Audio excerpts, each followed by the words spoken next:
So அந்த பாகியஸ்தான அதிபதியான குரு வந்து இயற்கையாகவே அவர் வந்து தனத்தை குறிப்பவர்.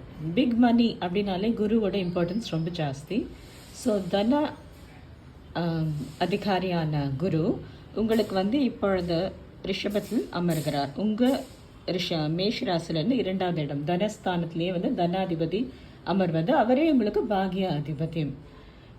So when he rules over 9th and 12th அப்படின்னு பார்க்கும்பொழுது 9th இன்னும் இம்பார்ட்டன்ஸ் எடுக்கணும். ஏன்னா தனுசு தான் வந்து மூல திரிகோணம் ஆஃப் குரு. ஸோ அவர் வந்து 2ல் உட்காரும் பொழுது 2லேருந்து 6, 8, 10 என்னும் ஸ்தானத்தை பார்க்கிறார்கள். 6ன்னா உங்களுக்கான வியாதி, கடன், பகைவர்கள் தொல்லை அதெல்லாம் வந்து கொஞ்சம் மறைஞ்சிரும் உங்களதை விட்டு. ஸோ அது நல்லதே நடக்கும். அதாவது லாங் டேர்ம் டிசீசஸ் அது மாதிரி இஷ்யூஸு, கடன் தொல்லையெல்லாம் வந்து தீர்வதற்கான வாய்ப்புகள் மிக அதிகம்.